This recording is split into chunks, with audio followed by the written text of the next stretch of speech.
You, Gretchen. I missed you too, Dad, but that felt pretty normal after not seeing my father for 2 years.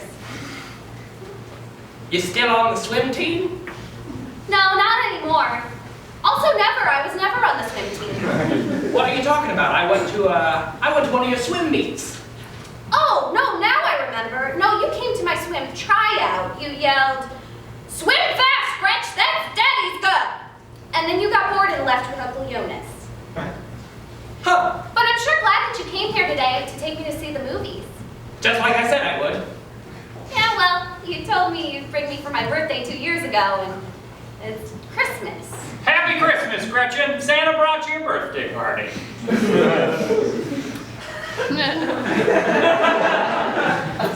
Well, we're here now, and that's all that matters. But why did we have to come so early, and with Uncle Jonas?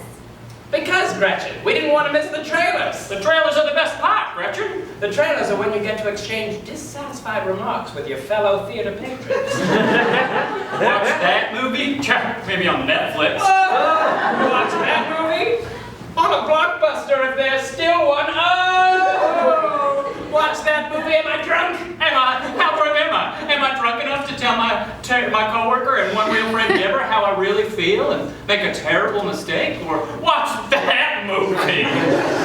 Wow, Dad, how did you ever get to know so much about the talkies? Well, try not to brag too much on the schoolyard, but your uncle and I wrote one.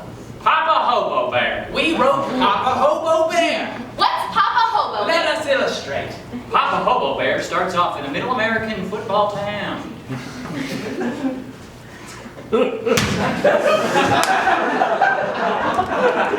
Everything was peaceful until suddenly it's the beginning of a movie. Pappa Hobo Bear and his comely wife Mabel moves into town. Bear loved Mabel, but the local poachers who murdered her did not. Poach her as they tried and succeeded in doing, Mabel was survived by her and Pappa Hobo Bear's daughter, Gretchen. Wow, this is a great story, I'd imagine. Almost for 2 fatherless years, I'd imagine. I'm glad you're enjoying it. Listen very closely. Bear was sad after the loss of his wife and marriage, and could no longer continue at work where he was a bear, and then promptly lost his home, became Pappa Hobo Bear.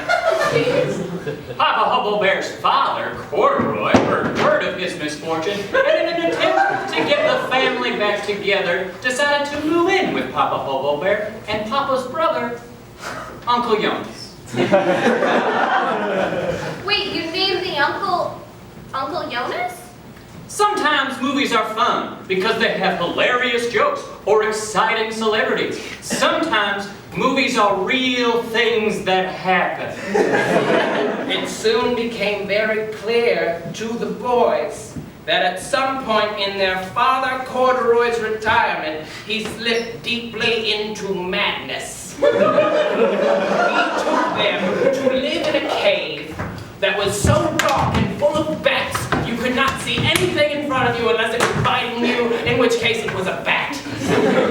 He made them eat rocks because he wanted sand. But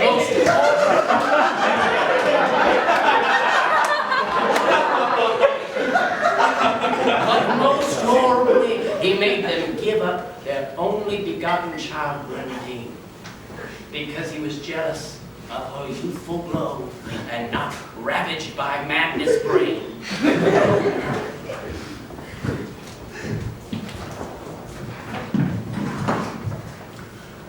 Grenadine grew strong. She even got to play in some of the town's great and highly anticipated football meets. Grenadine was better off without Papa Hobo Bear. Never. Papa Hobo Bear and Uncle Jonas would sneak out to see Gretchen, Nadine, whenever they could.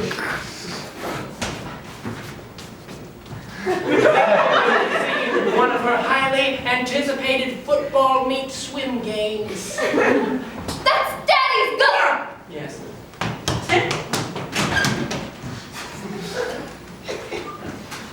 Papa, Yeah? is Papa Hobo Bear the kind of bear that would create an elaborate ruse just to tell his daughter what kind of bear he is? Well, Gretchen, he would have to. He would never know when... Gasp!